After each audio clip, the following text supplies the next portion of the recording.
Hello lovely people. I just wanted to talk about what I've been doing lately. I've been really busy and I wanted to show just a little, just mucking around with art supplies. It's so much fun, and I guess just to inspire if you have lots of art materials at home that you haven't used for a while, which was in the case of me.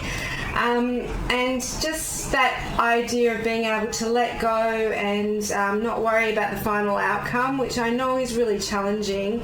But again, I always say this actually in every video. I think every video I say this. There are no mistakes, only happy accidents, and that is our mantra. So this one, and you know what? I'm not even sure that I'm that happy with it. Like, it's growing on me, but it's not, one that I would look at and go like, oh, I'm so happy with it type thing straight away. So, but I really appreciated the process of it. It was very loose and free. And so I just felt almost like a kid in kindergarten, because I started off with the humble oil pastel, which I've got like a sharpener that's like a plastic sharpener, so it's not going to ruin. It's specifically designed for crayons, and I got a little bit of a point on it so I could do the drawing. And then I played around with these, which I think I've shown you before. These are watercolour palettes, and they've got the most vibrant colours on them, so I used them with heaps and heaps of water so it would all blend in, and that's why, like in the sky, I think I did that a little bit. Oh, can you see it? It's shiny. There we go. If you leave it to sort of drip, you don't know what's going to happen. It's very exciting. Anyway, and so I did use some of these Indian inks, which are very, very bright. They're a little bit more opaque. In other words, they're not as translucent and transparent as the watercolours. So they're great for at the end, like when you're wanting to add bits of colour and you've already worked the page quite a lot. And as always, acrylic paint is my comfort zone and my go-to, but I did use a little bit of acrylic paint in the wings. If you see there, it's a bit so shiny. Out here, I'm shiny. Anyway, the wings, and I like to put skin tone in. I haven't worked out how to do that really with watercolour. I'm not a watercolour artist. I have absolute reverence for people that can watercolour really well. Anyway, it was just a bit of fun, and my fairies, I love painting fairies. If you look on my Instagram or my website, alyssacanichartist.com, which I will leave in the links, I've got sort of a lot of smaller works where I paint fairies, and I love that idea of the childlike, sort of ethereal, magical world, and the fact that there's things out there that we can't see with our natural eyes, and fairies might exist. So anyway, enjoy looking at my artwork from Way to Go, and hopefully it will inspire you to get out all those art supplies that may be gathering dust and see what happens. Bye.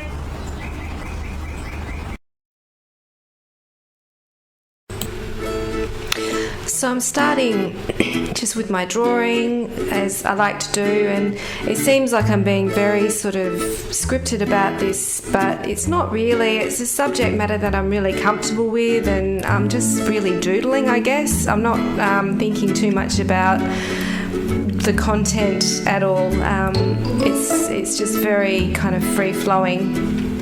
And also the materials, I'm not even sure how they're going to interact and what colours I'm going to use. So it's very open-ended and very experimental. And I think that when you do this type of artwork and you're not worried about the final outcome, it accesses your intuition, and it's really good with getting rid of creative blocks, because sometimes we can overthink things and become too invested in the final product.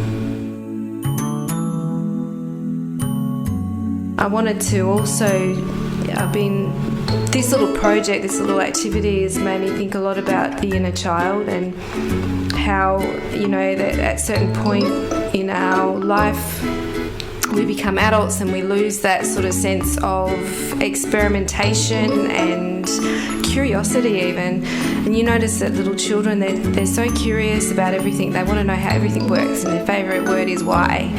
And we lose it because we get caught up in the daily grind, and we get caught up in our culture of everything's sort of a competition as well. Like even art is a competition. Like there's art competitions and things like that, and we put a value, we put a monetary value on things, we put a value on something as to whether we think it's good or bad. And I did that in the video, like I was saying that myself. And really having that childlike quality is having that open-handed quality with no expectation, just fully engaging with the process and the actual unfolding of whatever you're doing. And I feel like this is so valuable to pursue this in our lives, just to pursue at all costs, really, to regain, to sort of win back our authentic selves, our inner child, because who we are before the world kind of took its hold on us is who we really are. That's our authentic self and our wiser self as well. And I mean, I've used art a lot to help me in this area, and I know that there's other ways that we can hone in on our true selves and our inner child, even when we don't feel like we're creative. But we all have that inner sense of wonder and intuition, and we all have creativity in whatever form it takes. So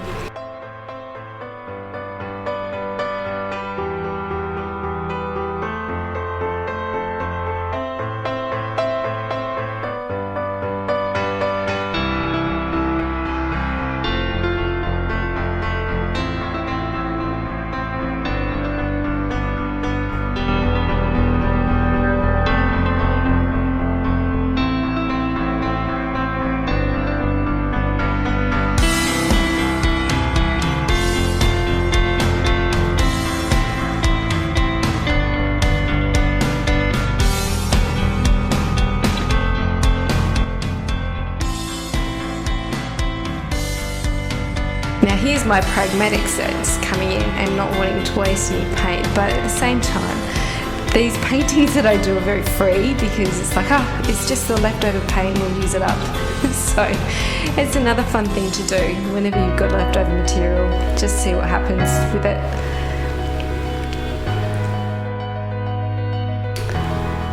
Anyway, I guess what I'm mainly saying is, like, when it comes to creating things, don't overthink it. Give your rational mind a break and let your intuitive, creative mind come out, and allow yourself to have that sense of experimentation and be open to possibilities in your artwork, and you know what, then it flows out into the rest of your life as well. Which is why I always say, there might be fairies, because I think we've got to keep that sense of wonder and sense of not having to know everything about the world. Be surprised by the world sometimes.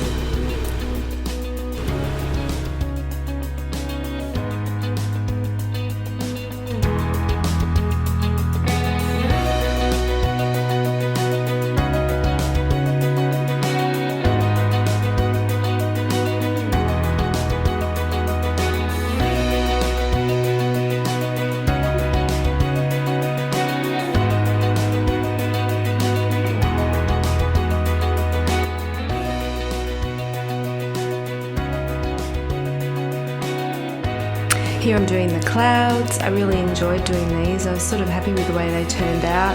It was a lot of fun watching all the colours, all the blues kind of create little rain clouds almost by themselves.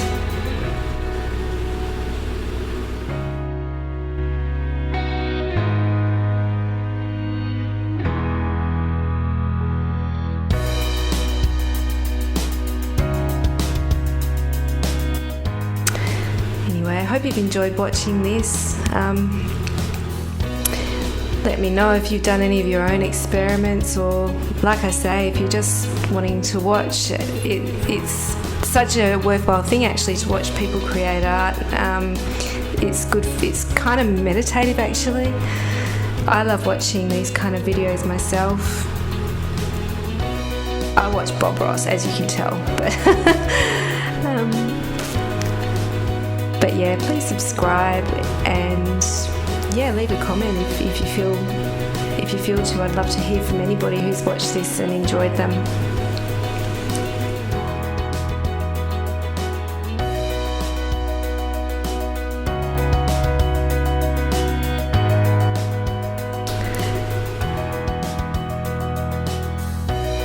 Thanks again for watching.